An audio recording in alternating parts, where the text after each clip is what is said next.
आज हम पढ़ने वाले हैं आइसो एंजाइम के बारे में। Iso enzymes.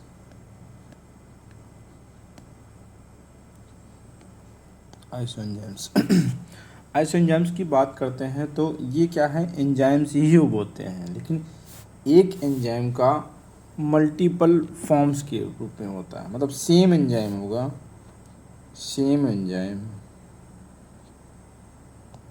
एंजाइम जो होगा वो मल्टीपल फॉर्म में एग्जिस्ट करेगा, उसको क्या बोलते हैं, आइसो एंजाइम्स।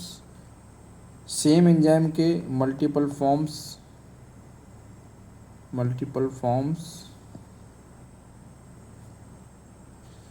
जो कि सेम रिएक्शन को जो है कैटालाइज करेंगे, सेम रिएक्शन को कैटालाइज करेंगे। एंजाइम का काम क्या होता है तो आप लोगों को पता है, सबस्ट्रेट जो है किस में कन्वर्ट होता है, प्रोडक्ट में, तो यहाँ पे एंजाइम आता है। अब इसी एंजाइम का मल्टीपल फॉर्म, बहुत सारे फॉर्म्स में प्रेजेंट हो, मल्टीपल फॉर्म्स, लेकिन सेम रिएक्शन को कैटालाइज करेगा। लेकिन ये डिफरेंस होंगे इनके, कुछ चीज़ों में डिफर करेंगे। मतलब सेम मॉलिक्यूलर जो है, सेम मॉलिक्यूलर वेट नहीं होगा इसमें। क्या है कि एंजाइम जो है सेम एंजाइम होगा, लेकिन उस मल्टीपल फॉर्म में एग्जिस्ट करेगा और सेम रिएक्शन को कैटालाइज करेगा।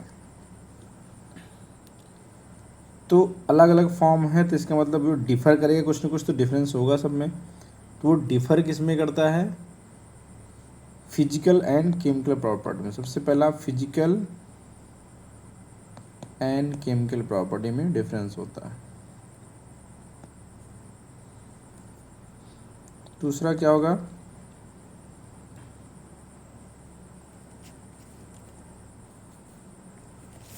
दोनों अलग अलग, जैसे एक एंजाइम है, मान लीजिए ए एंजाइम है, ये इसका एक फॉर्म हो गया A1, एक हो गया A2 हो गया, एक A3 हो गया, A4 हो गया। तो मतलब एक एंजाइम है उसका मल्टीपल फॉर्म है, तो ये सब सारे क्या कहलाएंगे, आइसो एंजाइम्स। तो ये डिफ़र किस में होंगे, फिजिकल प्रॉपर्टी में डिफरेंस होगा इसमें। दूसरा है कि जो को फैक्टर रिक्वायरमेंट होता है, को फैक्टर मतलब क्या होता है, मैंने बताया था आप लोग को। को फैक्टर एंजाइम के साथ जो इनऑर्गेनिक मेटल और नॉन मेटल जो साथ में लगते हैं उसको क्या बोलते हैं, को फैक्टर्स बोलते हैं। को फैक्टर रिक्वायरमेंट अलग अलग होगी, but differ in physical and chemical properties. दूसरा है को फैक्टर रिक्वायरमेंट।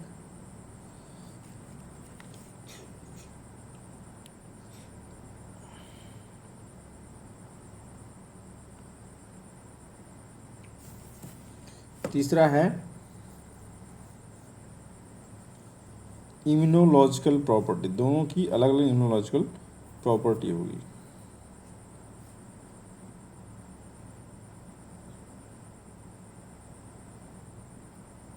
एक मिनट, हाँ, तीसरा क्या है, इसमें जो अमीनो एसिड से, all enzymes are protein, protein किससे मिलकर बनता है, अमीनो एसिड से। तो ये भी एंजाइम का ही पार्ट है, एंजाइम से ही मिलकर बनता है। तो इसमें क्या होगा, जो अमीनो एसिड होगा, अमीनो एसिड्स सीक्वेंस डिफरेंस होगा, ठीक है।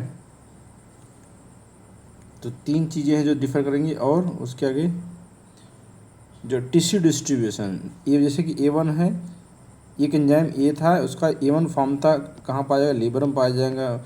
A2 फॉर्म का है, कहाँ पाया जाएगा, माइटोकॉन्ड्रिया में पाया जाएगा। A3 फॉर्म का है, कहीं और पाया जाएगा किसी अवस्था में। तो इसका मतलब differ in tissue distribution, tissue distribution अलग अलग होगा, डिस्ट्रीब्यूशन।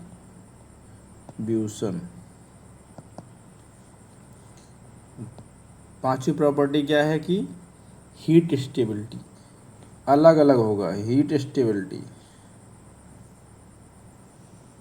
मतलब हो सकता है A1 जो है 37 डिग्री पे स्टेबल हो, लेकिन A2 जो है 30 डिग्री पे स्टेबल हो, कम टेम्परेचर पे स्टेबल हो। तो अलग अलग जो फॉर्म्स हैं, मल्टीपल फॉर्म्स हैं एंजाइम के, तो सबकी हीट स्टेबिलिटी अलग अलग होगी।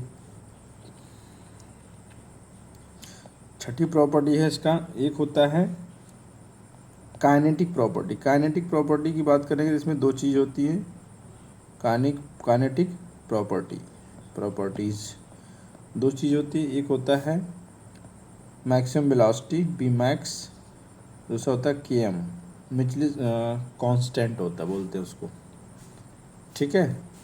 तो ये सारी प्रॉपर्टी जो है डिफ़र करती हैं सबकी अलग अलग, लेकिन क्या हो आइसो मीन्स क्या होता है same. Iso enzyme same enzyme होगा, सेम रिएक्शन को कैटालाइज करेगा, लेकिन डिफ़र करेगा किन किन चीज़ों में। सबसे पहला फिजिकल एंड केमिकल प्रॉपर्टीज़, दूसरा कोफैक्टर रिक्वायरमेंट, तीसरा अमीनो एसिड सीक्वेंस में डिफ़र करेगा, टिश्यू डिस्ट्रीब्यूशन में डिफ़र करेगा, हीट स्टेबिलिटी में डिफ़र करेगा, और काइनेटिक प्रॉपर्टीज़ में डिफ़र करेगा। तो ये सब क्या कहलाते हैं, आइसो एंजाइम्स। तो आइसो एंजाइम की डेफिनेशन की बात करेंगे तो आइसो एंजाइम की डेफिनेशन क्या है, आइसो एंजाइम्स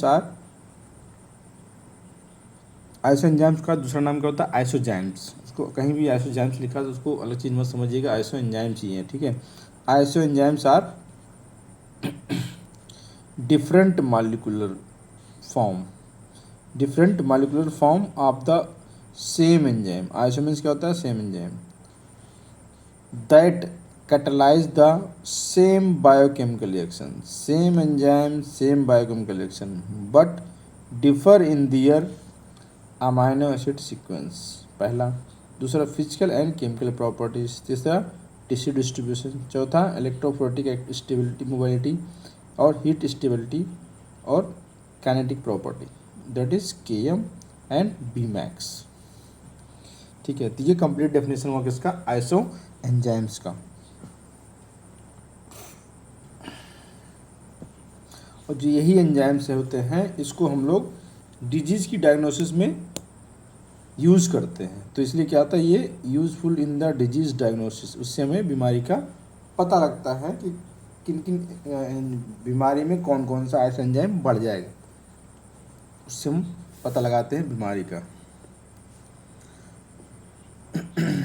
अब प्रॉपर्टीज़ की बात करते हैं, कैरेक्टरिस्टिक या प्रॉपर्टीज कहते हैं, characteristics of the iso enzymes. Iso mean same होता है, same enzyme same reaction but different जो है physical and chemical property, amino acid sequence, tissue distribution, electrophoretic mobility, heat stability and kinetic property, ठीक है।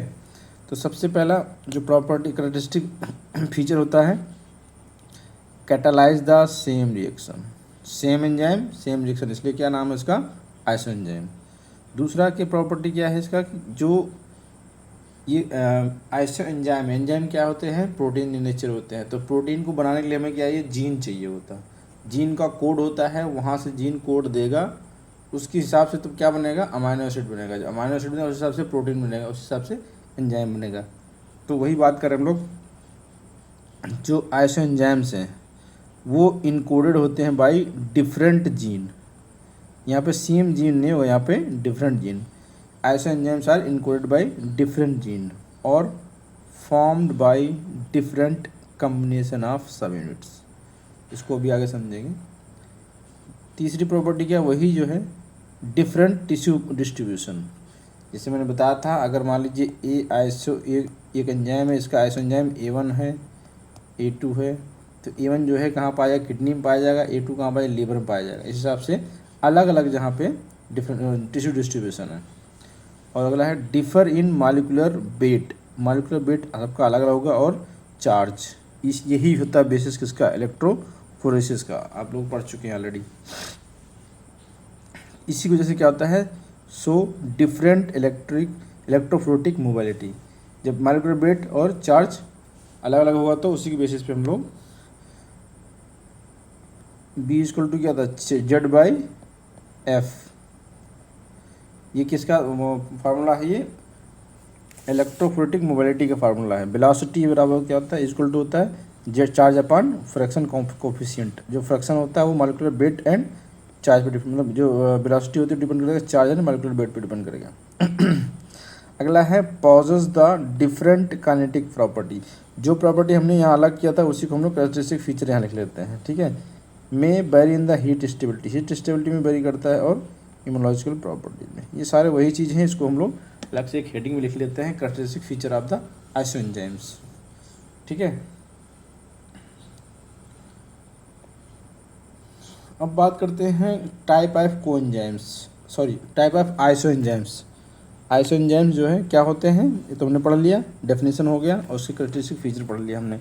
अब दूसरा जो है उसके टाइप्स क्या होते हैं, दो टाइप होते हैं, ट्रू और pseudo. Pseudo means false, true और फॉल्स, फॉल्स फॉल्स या फिर स्यूडो, स्यूडो आइसोएंजाइम्स। ठीक है, ट्रू आइसोएंजाइम्स क्या की बात क्या होगी कि वो जो भी आइसोएंजाइम्स होंगे वो जो है इनकोडेड बाय डिफरेंट जीन, अलग अलग जीन्स होते हैं अलग अलग आइसोएंजाइम्स के लिए। ठीक है, वही चीज़ यहाँ पे अगला पॉइंट लिखिए, same enzymatic function but different structure, सबका स्ट्रक्चर अलग अलग होगा। ठीक है जैसे एलडीएच होता है, एलडीएच के 5 होते हैं, उसमें टेट्रामर बनता है, और सीके में क्या है 3 होते हैं, वो भी आगे पढ़ेंगे। जैसे एग्जाम्पल है, एग्जाम्पल क्या है, लैक्टेट डिहाइड्रोजिनेज। लैक्टेट डिहाइड्रोजिनेज किसको जो है कैटलाइज करता है पायरुवेट से लैक्टेट बनता है, पायरुवेट, लैक्टेट से पायरुवेट बनता है, सॉरी यहाँ पे एलडीएच आता है। ठीक है, लैक्टेट से पायरुवेट, पायरुवेट से लैक्टेट, एलडीएच आता है। तो एलडीएच का जो है 5 फॉर्म में होता है, पाँच आइसोएंजाइम्स होते हैं किसके, एलडीएच के, अभी आगे पढ़ेंगे। सी के कितना, क्रेटिनिन, क्रेटिन काइनेज के क्या होते हैं 3 आइसोएंजाइम्स होते हैं, इसके 3 होते हैं, इसके 5 होते हैं, अभी आगे देखेंगे। ये सब क्या है, ट्रू है, ये जो है डिफरेंट जीन द्वारा इनकोडेड होते हैं। इसको बनाने के लिए अलग अलग जीन जो है कोड करते हैं, इनकोडर मतलब कोड देना, कोड अलग अलग जीन जो है कोड करते हैं, अलग अलग जीन के जीन से बनते हैं। जो स्यूडो आइसोएंजाइम्स होते हैं इसके लिए डिफरेंट जीन नहीं होगा, जीन एक ही होगा। क्या होगा, एक ही जीन कोड करेगा, सिंगल जीन। ठीक है, या सेम जीन जो है इनकोड करेगा, लेकिन इसमें जब लास्ट में प्रोटीन बनने लगता है तो उसको बोलते हैं post translational formation of protein synthesis को क्या बोलते हैं, ट्रांसलेशन बोलते हैं। ठीक है, जब ट्रांसलेशन हो गया, प्रोटीन बन गया, उसके बाद जो मॉडिफिकेशन होता है उसी को बोलते हैं post translational modification. Post translational modification, जो मॉडिफिकेशन होता है उसी की वजह से जो है क्या हो जाता है, मल्टीपल फॉर्म्स बन जाते हैं, उसको बोलते हैं सूडो आइसोएंजाइम। यहाँ पे सेम जीन मतलब सेम जीन द्वारा इनकोड होते हैं, मॉडिफाई डिफरेंटली, बस ये चीज़ मेन चीज़ यहाँ पे याद रखना है। तो true and false isoenzymes. True में क्या है, डिफरेंट जीन द्वारा इनकोड होते हैं, isoenzymes are encoded by different genes. ठीक है, यहाँ पे क्या है, ये produced by the post translation modification. अब पोस्ट ट्रांसलेशन मॉडिफिकेशन क्या होता है, सबसे पहले जो मॉडिफिकेशन होता है वो फास्फोराइलेशन होता है, फास्फोराइलेशन, फास्फोराइलेशन, फॉस्फेट जोड़ देंगे उसमें, फास्फोराइलेशन मतलब फास्फेट ग्रुप जोड़ देना, पी जोड़ देना। ठीक है, उसको फास्फोराइलेशन बोलेंगे। दूसरा क्या है, ग्लाइकोसाइलेशन, ग्लाइकोसाइलेशन। तीसरा क्या है, अदर मॉडिफिकेशन में। ये जो है इन सब चीज़ों की वजह से अलग अलग आइसोएंजाइम्स बनते हैं। तो उसका एक एग्जांपल है जो कि अल्कलाइन फास्फेटेज। अल्कलाइन फास्फेटेज जो क्या है, स्यूडो आइसोएंजाइम्स, इसका भी अलग अलग फॉर्म्स होते हैं एलपी के। ठीक है, उसको आगे हम लोग पढ़ गए। ठीक है, तो हमने क्या पढ़ लिया, डेफिनेशन पढ़ लिया, characteristics of the isoenzyme, characteristic feature of the isoenzyme पढ़ लिया, और टाइप्स पढ़ लिया, 3 चीज़ें पढ़ ली हमने। अब जो है अलग अलग जो है 6 टाइप के आइसोएंजाइम जो हमारे कोर्स में है वो हमें पढ़ना, ये मेन है। सबसे पहला कौन सा है, लैक्टेट डिहाइड्रोजिनेज, लैक्टेज डिहाइड्रोजिनेज। दूसरा क्या है, क्रेटिनिन, क्रेटिनिन नहीं, क्रेटिन काइनेज, सी के बोलते हैं। तीसरा क्या है, alkaline phosphatase, acid phosphatase, amylase and aldolase. ये 6 हैं जो है, 6 आइसोएंजाइम हैं जो कि हमें मेनली पढ़ना है। तो सबसे पहले हम लोग लैक्टेट की बात करते हैं, लैक्टेट डिहाइड्रोजिनेज।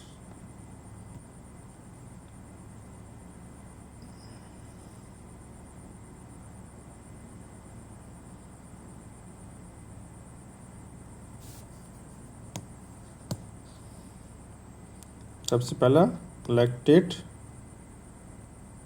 डिहाइड्रोजनेज,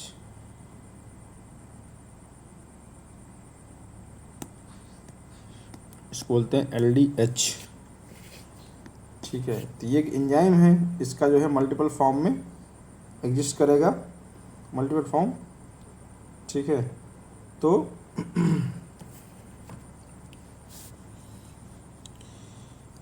इसका मल्टीपल फॉर्म होता है, 5 टाइप होता है। ठीक है, 5 टाइप होता है। सबसे पहले देखते हैं LDH करता क्या है। LDH क्या करता है, जो लैक्टेट होता है, लैक्टेट को कन्वर्ट किस में करता है, पायरुवेट में। और इस एंजाइम कौन जो है कटलाइज करता है, LDH, लैक्टेट डिहाइड्रोजनेज। ठीक है, अगर LDH की बात करेंगे तो LDH जो है वो टेट्रामर होता है। LDH टेट्रामर होता है, टेट्रामर होता है इसमें, टेट्रामर, इसमें 4 चीज़ें होंगी, 4 सब यूनिट होगा ना, 4 सब यूनिट इसमें जो है। अब सब यूनिट में क्या हो सकता है, 2 चीज़ें होते हैं। यूनिट्स कौन से होते हैं, सब यूनिट्स कौन कौन से होते हैं। पहला सब यूनिट कौन सा होता है, H, पहला सब यूनिट क्या होता है, H। दूसरा क्या होता है, दोनों में से कोई भी हो सकता है, दोनों में से कोई भी हो सकता है। 2 सब यूनिट होती हैं यूनिट, एक H होता है, दूसरा M होता है। H for heart, M for muscle. ठीक है, मतलब LDH के आइसोएंजाइम में 4 सब यूनिट होता है, तो चाहे 4H हो जाए या HM मिला के दोनों 4 हो जाए या M4 हो जाए, तो 2 ऐसे हो जाएंगे। देखते हैं इसको हम लोग, इसके कितने आइसोएंजाइम होते हैं, 5। तो सबसे पहला आइसोएंजाइम जो बनेगा, H को पहले 4 कर लेते हैं, 4 सब यूनिट होते हैं ना, H4, दूसरा हो गया, तीसरा हो गया, चौथा हो गया और 5वां हो गया। या तो चारों यूनिट सब यूनिट क्या हो जाएगा, सिर्फ H हो जाए, या तो चारों सब यूनिट क्या हो जाए, M हो जाए, M4। तो अगर H4 है तो ये क्या कहलाया जाए, H मतलब चारों H है तो क्या हो जाएगा, LDH1। अगर चारों M हो जाएगा तो LDH5। ये आइसोएंजाइम्स हैं। ठीक है, अगर जो है 3 H हो जाए, एक एक कम करते जाइए, H3 और एक M हो जाए तो LDH2 हो जाएगा। अब H2 हो जाए और M2 हो जाए तो LDH3। अब H1 हो जाए और M3 हो जाए, क्या हो जाएगा, LDH4। ये 4 टाइप के आइसोएंजाइम बनते हैं। आसान है ना। H चारों यूनिट जो 4 सब यूनिट क्या हो जाए, हार्ट वाला हो जाए, तो इसमें किस में मिलेगा, ये मेनली हार्ट में मिलेगा। किस में मिलेगा, हार्ट में, हार्ट एंड RBCs में भी मिलता है। ठीक है, LDH1 जो है कहाँ पे मिलेगा, हार्ट एंड RBCs में। तो मतलब अगर LDH1 का लेवल बढ़ा हो रहा है, इसका मतलब कहाँ दिक्कत आ रही है, हार्ट में या फिर RBC में। ठीक है, और LDH2 H3M की बात करेंगे, ये कहाँ मिलेगा, ये भी reticuloendothelial, reticulo endothelial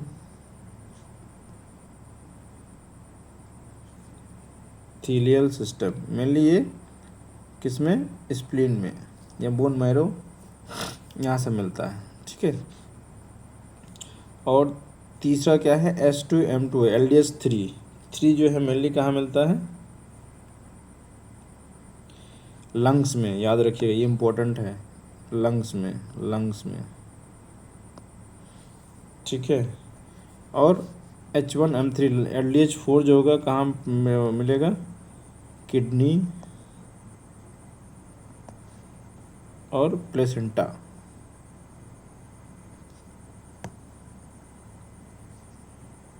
LDH5 का मिलता है liver, skeletal muscles, M for muscles, skeletal muscles में मिलेगा। ये 5 टाइप के आइसोएंजाइम होते हैं किसके, लैक्टेट डिहाइड्रोजनेट LDH के।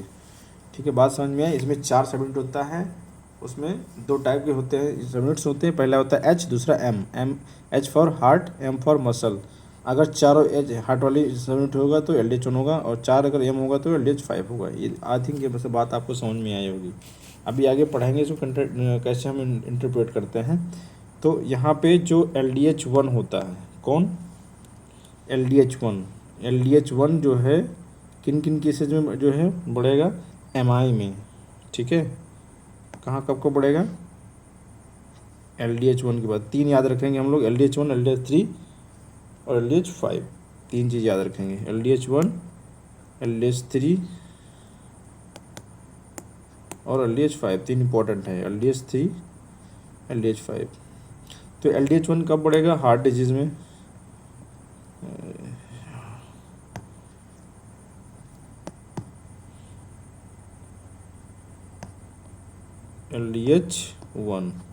LDH1 जो है कब इंक्रीज करेगा, MI, मायोकार्डियल इन्फार्क्शन। दूसरा RBC में पाया जाता तो हीमोलिसिस में। ठीक है, दूसरा LDH3 कब बढ़ेगा, कहाँ मिलता था ये, लंग इंजरी में, लंग डिजीज़। ठीक है, लंग डिजीज मिलेगा। तीसरा था LDH5 कब बढ़ेगा, LDH5 लीवर था, लीवर डिजीज़ में या फिर स्केलेटल मसल डिजीज में, स्केलेटल मसल इंजरी में। यह है सिग्निफिकेंस, ठीक है, किसका, LDH आइसोएंजाइम का। इससे हम लोग पता कर लेते हैं। ठीक है, और एक टर्म होता है यहाँ पे नोट में लिखे, LDH फ्लिप होता है, LDH फ्लिप, LDH फ्लिप। अब ये क्या होता है, कौन सी बोला है कि नॉर्मली क्या होता है, जो LDH2 होता है, LDH2 वो ज़्यादा होता है LDH1 से। नॉर्मली क्या होता है, LDH2 जो होता है वो LDH1 से ज़्यादा होता है। लेकिन MI में, मायोकार्डियल इन्फार्क्शन, MI याद रखिएगा, मायोकार्डियल इन्फार्क्शन है। इन MI LDH1 को होगा वो बढ़ जाएगा rather than LDH2, इसके बोलते हैं LDH फ्लिप। ठीक है, ये कहानी रही LDH की, लैक्टेट डिहाइड्रोजनेज की। अगर आप इतना भी याद कर सकते हैं कि हाँ इसमें 4 सबयूनिट होती है, टेट्रामर होता है और 5 इसके टाइप्स होते हैं, 5 आइसोएंजाइम्स होते हैं। ठीक है, तो उतना काफ़ी है। बाकी ये LDH1, 3 और 5 ये इम्पोर्टेंट है। दूसरा है क्रिएटिन काइनेज, दूसरा आइसोएंजाइम जो उनका creatine kinase, CK।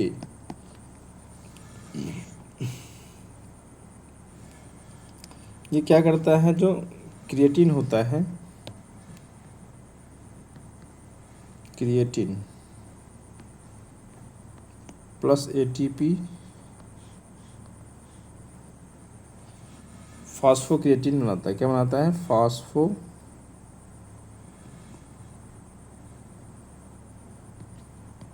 Plus ADP बनाता है। एक P जो है यहाँ से ले लेता है क्रिएटिनिन, और ये इसी के रिएक्शन को कटलाइज करता है, कौन, CK भी क्या है, एक एंजाइम है। अब इसके मल्टीपल फॉर्म्स हैं, वो सब क्या हो जाएंगे, आइसोएंजाइम्स। 3 जो है इसके आइसोएंजाइम्स होते हैं। ठीक है, CK एंजाइम है, अब इसके डिफरेंट फॉर्म होते हैं, 3 डिफरेंट फॉर्म होते हैं, 3 फॉर्म में उसको बोलते हैं isoenzyme, CK1, CK2, CK3, 3 isoenzyme होते हैं। अगर इसको जो है कंपोनेंट की बात करेंगे तो ये इसमें क्या होता है, 2 सब यूनिट होता है, 2 सब यूनिट्स होते हैं। पहला सब यूनिट क्या हो सकता है, एम बोले तो मसल, ऑलरेडी हम लोग पढ़ चुके हैं। दूसरा बी बोले तो ब्रेन। ठीक है, 2 सब यूनिट होते हैं, एम और बी होते हैं। तो हम लोग स्टार्ट करते हैं ब्रेन से। तो अगर दोनों जो है बी हो, बी दोनों यूनिट क्या है, बी है, तो क्या हो जाएगा ये CK1। ये कहाँ पाया जाएगा, ब्रेन में। ठीक है, कहाँ मिलेगा ये, ब्रेन में। दूसरा है एक बी हो जाए और एक एम हो जाए, इसको बोलेंगे CK2 आइसोएंजाइम। ये कहाँ मिलेगा, हार्ट में। ठीक है, तीसरा जो मिलेगा वो एम और एम हो जाएगा, ये हो जाएगा CK3 आइसोएंजाइम। ये कहाँ मिलेगा, स्केलेटल मसल में। ठीक है, अब इसका डायग्नोस्टिक जो है सिग्निफिकेंस क्या है, डायग्नोस्टिक सिग्निफिकेंस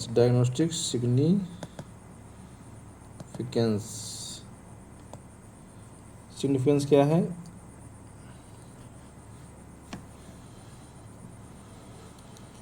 पहले CKB भी याद कर लेते हैं। CK जो BB था ये क्या था, CK1 था ना, CK1 था।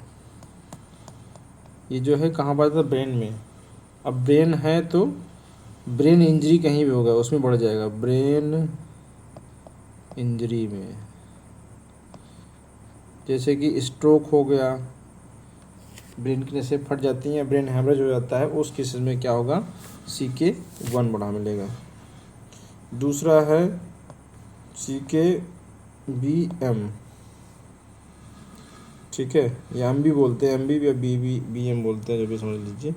ठीक है, CKMB लिखिएगा, सॉरी, CKMB, यहाँ भी MB कर लीजिए, MB। CKMB क्या होगा, CK2 टाइप 2 आइसो एंजाइम। ये जो है कहाँ पे मिलता था, हार्ट में। तो हार्ट के केस में क्या होगा, इसमें एक्यूट मायोकार्डियल इन्फेक्शन में बढ़ावा मिलेगा। एक्यूट कब बढ़ावा मिलेगा, एक्यूट MI में। ठीक है, इंक्रीज होगा ये इंक्रीज होगा एक्यूट MI में। ठीक है, और लास्ट वन क्या है, CKMM या CK3 आइसो एंजाइम कब इंक्रीज करेगा, जब मसल इंजरी या फिर मस्कुलर डिस्ट्रॉफी हो जाए, मस्कुलर डिस्ट्रॉफी। ठीक है, ये हो गया क्रिएटिनिन काइनेज। ये 3 आइसो एंजाइम्स होते हैं। अब बात करते हैं एल्कलाइन फास्फेटेज। तीसरा आइसो एंजाइम क्या है, ALP। ये क्या था, सीडो आइसो एंजाइम, याद करिएगा, सीडो आइसो एंजाइम होता है। एल्कलाइन फास्फेटेज है, एल्कलाइन फास्फेटेज।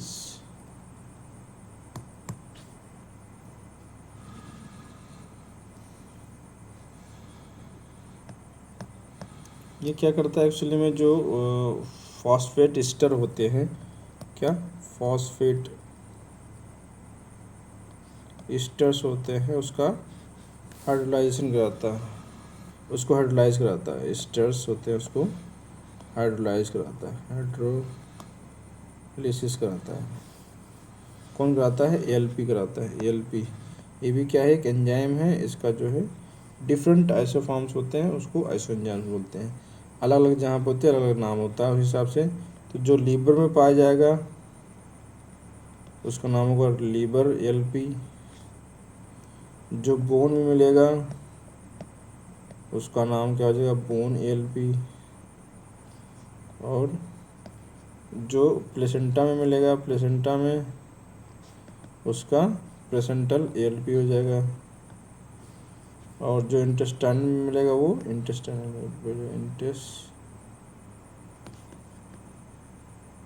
ALP, ठीक है, इंटेस्टाइन ALP। तो ये अलग अलग जहाँ पे होगा। अब डायग्नोस्टिक सिग्निफिकेंस की बात करेंगे इसमें।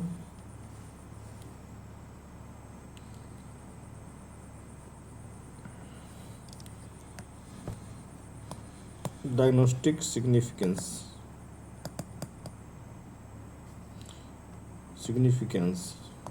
अब इसमें नाम से है, नाम liver LP, bone LP, placenta LP और इंटेस्टाइन LP। जिस नाम की बीमारी के साथ जुड़ा, सॉरी, जिस ऑर्गन के साथ जुड़ा हुआ उस ऑर्गन के डिजीज का नाम रख लीजिए, उस किस्म जो है इससे पढ़े हुए मिलेंगे। अब लीवर LP कब बढ़ेगा, लीवर LP कब बढ़ेगा, लीवर डिजीज में।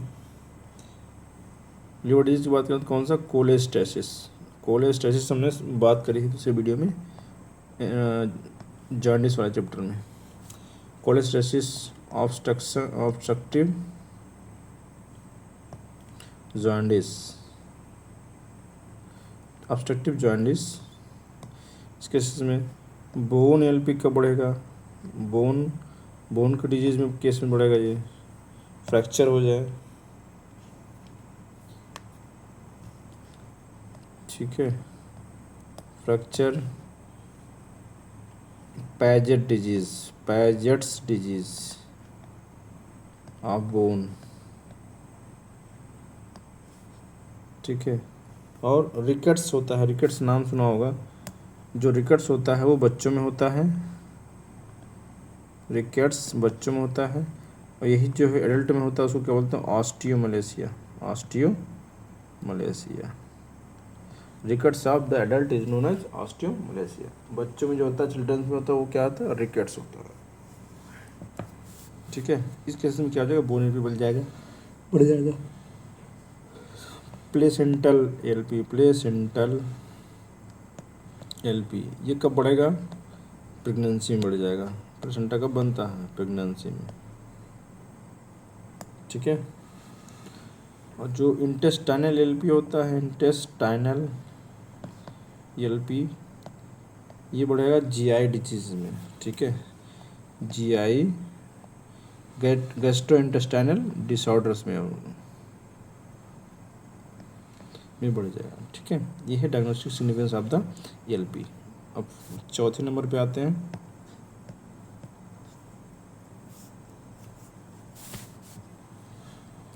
Acid phosphatase. ये अल्कलाइन फास्फेटेज था, ये है एसिड फास्फेटेज। ये क्या है, ACP है, वो LP था, ठीक है। ये आइसोएंजाइम्स का जो है 3 जगह मिलता है। जो एल्कलाइन एसिड फास्फेटेज होता है ACP का, ये 3 जगह मिलता है। कहाँ कहाँ मिलता है, RBC में, प्लेटलेट में और प्रोस्टेट में, ठीक है। तो जो RBC मिलेगा उसको बोलेंगे RBC ACP। जो प्लेटलेट में मिलेगा वो बोलेंगे प्लेटलेट ACP। जो प्रोस्टेट में मिलेगा वो प्रोस्टेटिक ACP। इस नाम से हम लोग जानेंगे, सारे क्या हैं, आइसोएंजाइम्स हैं। तो इसका डायग्नोस्टिक सिग्निफिकेंस क्या होगा, डायग्नोस्टिक सिग्निफिकेंस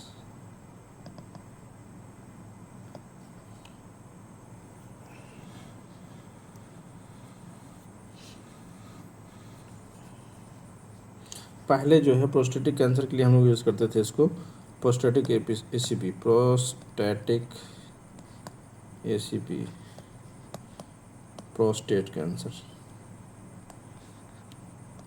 ये प्रोस्टेट में इसको हम लोग पहले यूज़ करते थे, अब उसे नहीं होता है, अब तो PSA द्वारा रिप्लेस हो गया है, प्रोस्टेटिक स्पेसिफिक एंटीजन द्वारा रिप्लेस हो गया। लेकिन पहले ही हम लोग इसको as a diagnostic marker use करते थे, कौन सा, प्रोस्टेटिक ACP को, ठीक है। अगला है एमाइलेज। एमाइलेज।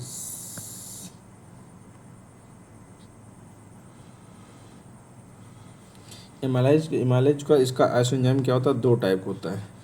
एक होता है सेलेब्री एमाइलेज। एमाइलेज का दो आइसोएंजाइम होते हैं। पहला होता है सेलेब्री एमाइलेज, सेलिब्री एमाइलेज, ठीक है। एमाइलेज दूसरा कौन सा होता है, पैंक्रियाटिक एमाइलेज, पैंक्रियाटिक एमाइलेज, ठीक है। जो सेलेब्री एमाइलेज होता है उसको एस टाइप बोलते हैं, एस टाइप, और जो पैंक्रियाटिक होता है उसको पी टाइप, ठीक है। अब इसका डायग्नोस्टिक सिग्निफिकेंस,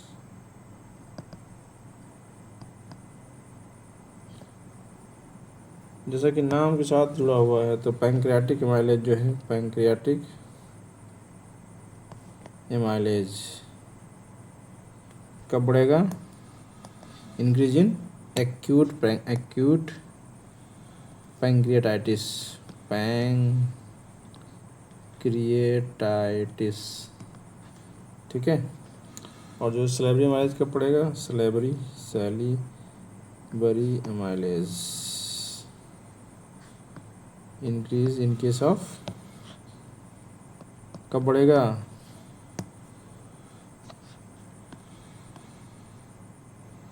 पैरोटाइटिस, पैरोटिक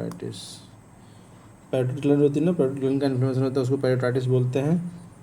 और इसका दूसरा नाम बोल सकते हैं मम्प्स। तो ये पांचवा हो गया आइसोएंजाइम एमाइलेज का, सेलेब्री एमाइलेज और पैंक्रियाटिक एमाइलेज। छठा है एल्डोलेज,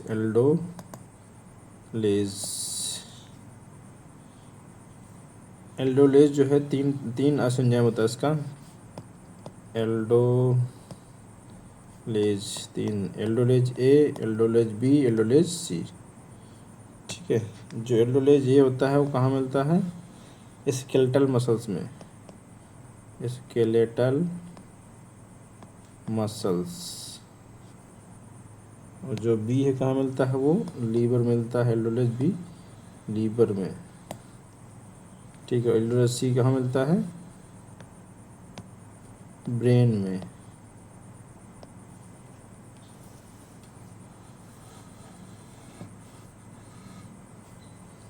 तो वही इसका डायग्नोस्टिक सिग्निफिकेंस क्या हो जाएगा, डायग्नोस्टिक सिग्निफिकेंस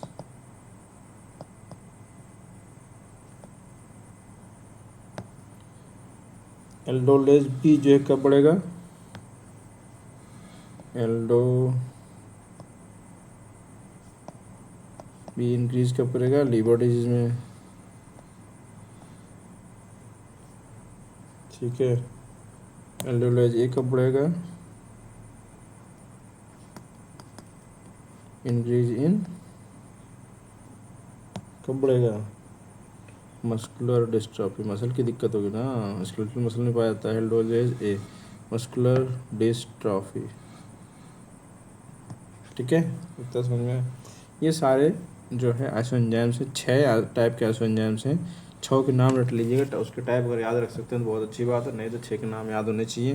तो 6 कौन कौन से हैं, पहला है LDH6 लैक्टेट डिहाइड्रोजनेज, दूसरा CK है, क्रेटिन काइनेज है, ठीक है। तीसरा क्या है, एल्कलाइन फास्फेटेज है, चौथा जो है एसिड फास्फेटेज है, पाँचवा एमाइलेज है, छठा एल्डोलेज है, ठीक है। ये 6 टाइप के आइसोएंजाइम्स होते हैं, सबके मैंने डायग्नोस्टिक सिग्निफिकेंस बता दिया है। इसको जो है अच्छे से एक बार समझ लीजिएगा, ठीक है। अब इसको एक बार डायग्राम से समझ लेते हैं। तो हमने क्या क्या पढ़ लिया, इसका आइसोएंजाइम का डेफिनेशन पढ़ लिया, पढ़ लिया, और उसके बाद हमने क्या पढ़ लिया, कैरेक्टरिस्टिक्स ऑफ द आइसोएंजाइम, से कैरेक्टरिस्टिक फीचर क्या होते हैं वो पढ़ लिया हमने।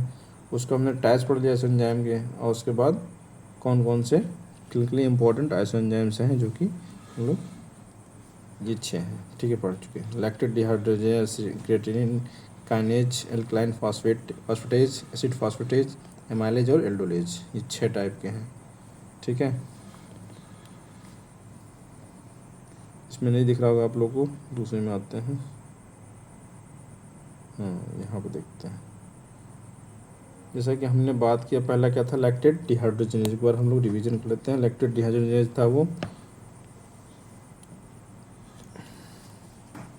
इसमें H फॉर क्या होता है, हार्ट होता है, M फॉर मसल होता है। ये टेट्रामर फॉर्म में होता है, तो LDH1 में H4 और LDH2 में H3M। इम्पोर्टेंट जो है LDH1 है, LDH3 है, LDH5 है।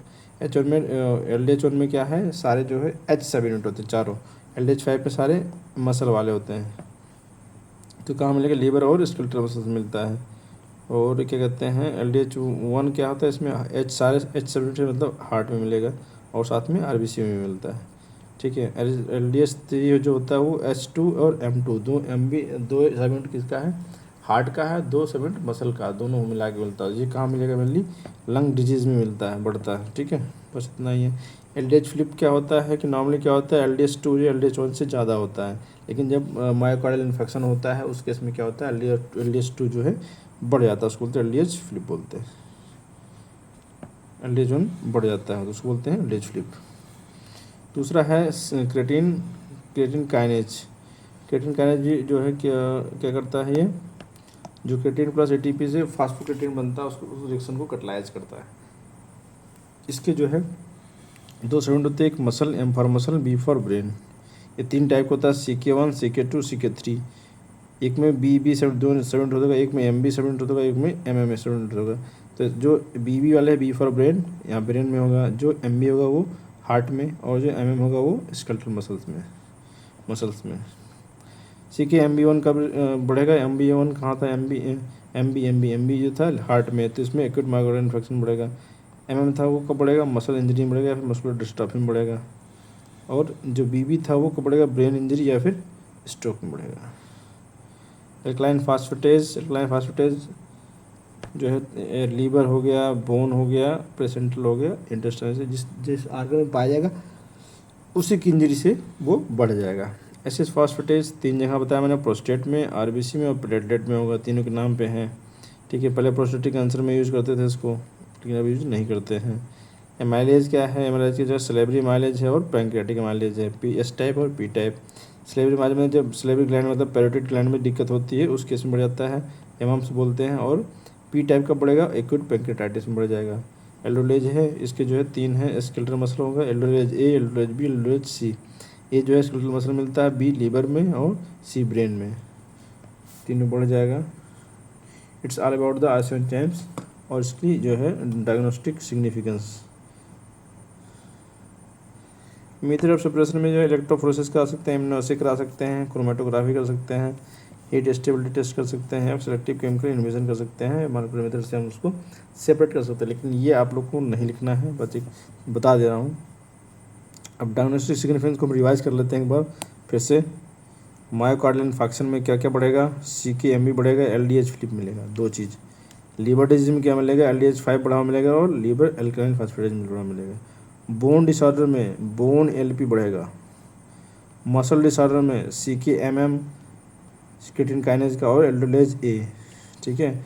ब्रेन डिसऑर्डर में BB और CK-BB plus aldolase C। Pancreatic में पैंक्रियाटिक एमाइलेज बढ़ेगा, P टाइप का।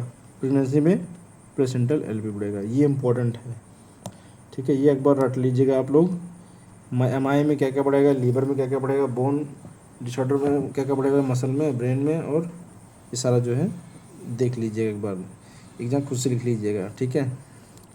एडवांटेज क्या क्या है, इसको आइडेंटिफाई करता है, जो एंजाइम है वो आइडेंटिफाई करता है कि ऑर्गन ऑफ ओरिजिन किस ऑर्गन से ओरिजिनेट हुआ है। और इसको जो डायग्नोस्टिक स्पेसिफिसिटी वो बढ़ जाती है, मतलब स्पेसिफिक बीमारी को स्पेसिफिक एंजाइम से हम लोग डायग्नोस कर सकते हैं। ये जो है अर्ली डैमेज को डिटेक्ट कर लेता है। जैसे मान लीजिए तुरंत जो है डैमेज हुआ है, तुरंत पता चल जाएगा हाँ यहाँ से इस ऑर्गन में डैमेज स्टार्ट हो गया है, तो इससे हम लोग पता कर सकते हैं, ठीक है। इसका जो लिमिटेशन क्या है कि कुछ एंजाइम जो है कई जगह पाया जाता है, जैसे लीवर में भी, मसल में भी। उस केस में क्या होगा कि हम लोग जो है नहीं समझ पाएंगे कि कहाँ की बीमारी है। ये कन्फ्यूजन हमेशा रहता है, इसलिए कहते हैं iso enzymes overlap between the tissue. एक आइसो एंजाइम जो दो दो तीन जगह काम कर रहा है, तो इसमें पता नहीं कर पाएगा कि कहाँ का दिक्कत है। ठीक है, बस इतना ही।